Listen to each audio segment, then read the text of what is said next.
What is going on, everyone, and welcome back to my channel. I hope you're all having an amazing day. Now today I've got for you a couple of fantastic entitled parent stories, starting off with this one. A normal guy enters a competition and wins it, and obviously he's ecstatic, wins a little bit of money, everything great. That is until a woman who was also in the competition and lost demands his prize winnings. Entitled Mother Demands My Prize Money. Where I worked, we would have a holiday party where we could play games to win money. The way it worked was that everyone would win at least $5. Well, one of the games was a speed round question type thing. Think Family Feud style. One of my co-workers, who was playing against me, loudly commented that she would freak me out and win. It's easy, I'm no competition, etc. She was so focused on making faces at me and trying to act tough, she completely missed the question. I answered correctly and she was out of the game. She loudly complained it wasn't fair and sat sulking. I won the top prize, and she came up to me demanding I give her the money because she's a single mother and needed that money for Christmas gifts for her children. She then went on saying I'm horrible, don't need that money, I must hate children, their Christmas is ruined and it's all my fault, and more. She even tried to grab at my pocket where my wallet was. Our boss told her to back off. She also tried to rally other workers against me. It didn't work and she was written up. For months, I was called a selfish, child-hating female dog by her for not giving her the money. My prize money amount? $40. Before all of this, she was bragging about all of the stuff she and her baby daddy bought for the children, including new phones and gaming consoles, so yeah, she didn't need it. And there I was thinking that OP had won a massive prize, like at least $1,000 or something that's like properly significant enough to, spend a lot of money on a newborn baby. Not $40, man. $40? Everyone gets $5, but you're almost on your way to $40. Jesus, seriously? $40? You're making this much of a fuss? Why? Now moving on to our second story. Entitled Grandparents' Horrible Life Revealed During Custody Battle. This one, guys, strap in is what I'm going to say. It's incredible. This story is long, but needs to be told. It was the darkest time in our lives. My husband and I met almost 11 years ago. At that time, he had not known where his only son was, and he'd not seen him for 2 years.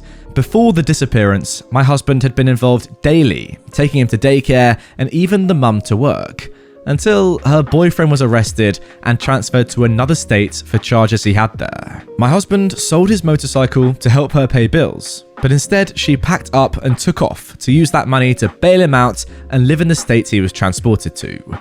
He tried for months to talk to her parents, but they claim they didn't know anything. We married right before his deployment, and I decided to start a search, hoping he'd be allowed contact with his son before deploying. I was able to find the woman and discovered she was back in state and had abandoned their child with her parents. She allowed him visitation only if we paid for his birthday party at Chuck E. Cheese, so we did this gladly. My husband remained in contact daily until his deployment overseas. He continued trying to call when he had access, but they would not answer and eventually changed their number again, so he no longer had that access. We found out later that they were also telling him that his daddy didn't want anything to do with him. I continued to monitor my husband's son's mother's social media, and right before his return, I discovered that she had several charges in different counties and was actually on the run. So as soon as he returned stateside, we filed custody. We also discovered that she had abandoned her infant with her brother in another state, as her parents refused to take him and had called CPS to pick him up. They only wanted the child she had with my husband because he was paying support. Throughout this process, I'd been angry at my husband because he never fought for his rights. But what I learned, and what most men feel, is that he believed he had no rights and did whatever they wanted.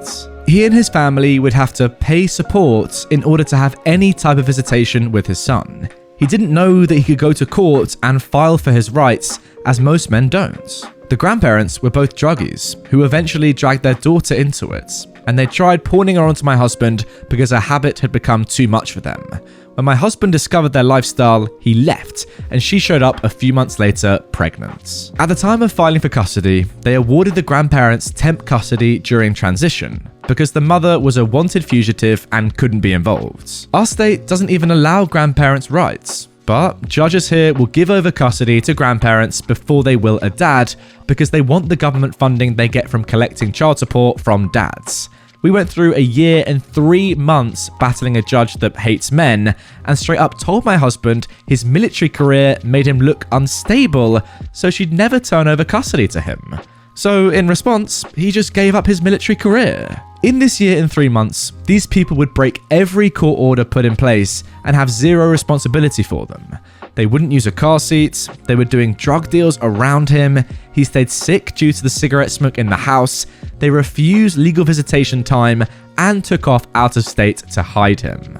They wouldn't take him to school, they allowed the mother to be in the home, even though there was a no contact order in place for her. Being determined and maybe a little psycho when it comes to my kids, I'd managed to find things our attorney could not. We discovered he didn't have a bed there because they had too many people living in the home. We also found he had an STD at one point, which caused CPS involvement. They were abusive to their other grandson, calling him names and beating him when they'd visit because he was autistic, and they themselves had been arrested for making and selling meth. And the grandfather had been arrested for beating the grandma. The drug charge was not publicly known, I'm guessing because they ratted. However, there was a case in figuring out what to legally do with property that was forfeited after the arrest. I found this and proof of the bio mum being allowed in the house that resulted in us getting temporary custody. A year and 1 month in, and the grandparents failed a drug test. The daughter had twins that were taken by CPS immediately after birth due to drug use while pregnant and her current fugitive status. Still, the judge refused to give over custody to a willing and able father. Our attorney, also prior military, put pressure on the judge, and we had sent a complaint to the state Supreme Court, along with every single state official detailing how this judge was doing everything against the laws in our state. Eventually, the judge couldn't take the pressure and gave us custody. It came out that she was hoping the bio mum would get her legal stuff in order and she could give over custody to her instead. In August of 2013, we brought our baby home permanently. However, we were forced to give the grandparents visitation that lasted until March of 2014. They continued smoking around him, making him so sick he wound up on multiple medications. They took him to do drug deals, which he told his counselor about, and also told him he wasn't my husband's son and they were going to get custody back, resulting in lots of nightmares. They'd also been telling him my husband never loved him or had anything to do with him, which took weeks in counselling and pictures proving otherwise. They put this boy through hell. His teeth were rotted out of his head, and at 4 and 5, he spent his life in front of 2 TVs with just cartoons and video games. He only ate fast food and pop and was too weak to pedal a bicycle. He watched his mother get beat and a knife to her throat, and then she'd disappear for hours to go and do drugs, leaving him at 3 years old to care for an infant. They mentally abused him and used him for child support. The last time he came home reeking of cigarettes so bad, it threw my older daughter into an asthma attack, and that ended their visits. The things they told him and did have trickled out through the years. He remembered one of the times we were refused visitation was because his mother had taken him and hid in a hotel. He watched her steal things from stores, and she was arrested 4 times at their house through all of this. Yes, I called and reported it every time. These horrible people have not been part of his life since then. His bio mum has done a stint in prison and is once again running from new charges and her probation. He'll be 14 years old this year, and he's very needy with me because I make him feel loved and safe. This child is one of the biggest blessings I've ever had. He's so thoughtful and kind and tries to take care of me. His father is scared to let him go anywhere away from us because of the trauma that not knowing where he was caused, and then hearing what all he went through in that time. I've never met more horrible people in my life, nor have I ever imagined how resilient he would be after going through all this. He's so very smart, special, and a gift I thank God for daily. We both agree that even with my husband's deployment, which was a pretty bad one, this was far worse than anything else. We've spent years now fighting for fathers' rights across the country and been a part of some law changes in our state. We have to inform men of their rights. We have to give them the resources because children deserve both parents. It's disgusting how much it costs in legal fees just to be a parent, and maybe one day it won't be necessary. We've got people working on the government level to change these laws that created this inequality. My husband is an amazing father. Not only did he raise his 3 children from a previous marriage, but we've done youth and college-age ministry together.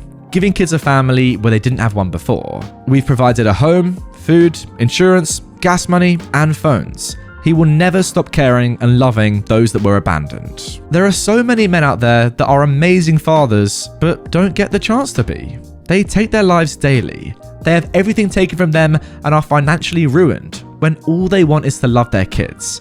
Children deserve custody of both parents. Alienation has to stop. Our now 14-year-old is our youngest. That may have been the worst thing we've ever gone through, but I'd do it again for him. I will never not fight for my kids, and I'll never not fight for other fathers going through this. If you know one, check on them, hook them up with groups that can help give information and encouragement. Courts are not fair, and men feel the loss of their children the same as a mother.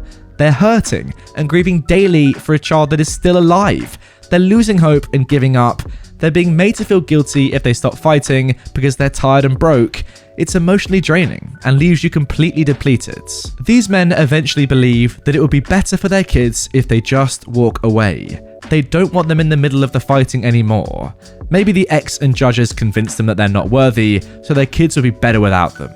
A very interesting theme there. I'll be honest, guys, I really don't have much knowledge or experience in terms of, custody, divorce, that sort of stuff. Unfortunately, my parents are still together and, I don't really know much about all that stuff. I'll be honest. So you guys probably can enlighten me in the comments down below. But I do know that, OP is definitely right. I mean, all the specifics in law are interesting there. And the fact that judges are still, some judges anyway, are still massively favoring towards women than men in terms of custody is definitely true. But I wonder why there is this stigma or this general feeling that men are less responsible than women when it comes to parenting. Maybe that's true as well. Maybe that is just a fact, but it is definitely unfair on men like, OP's husband in this story, who clearly is a great man, would do anything to, see their child and look after their son, but is not being allowed to.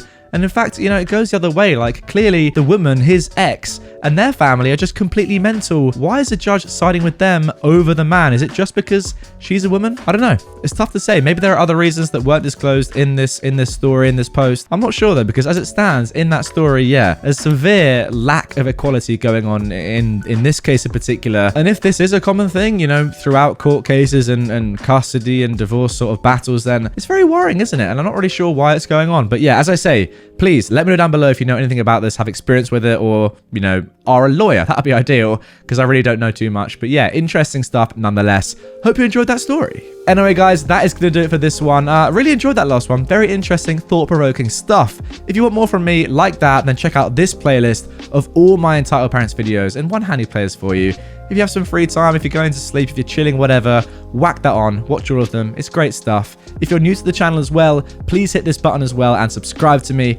I post videos here daily, so hit the button, notifications on, and you'll get notified whenever I post. With that all being said, I'll see you tomorrow.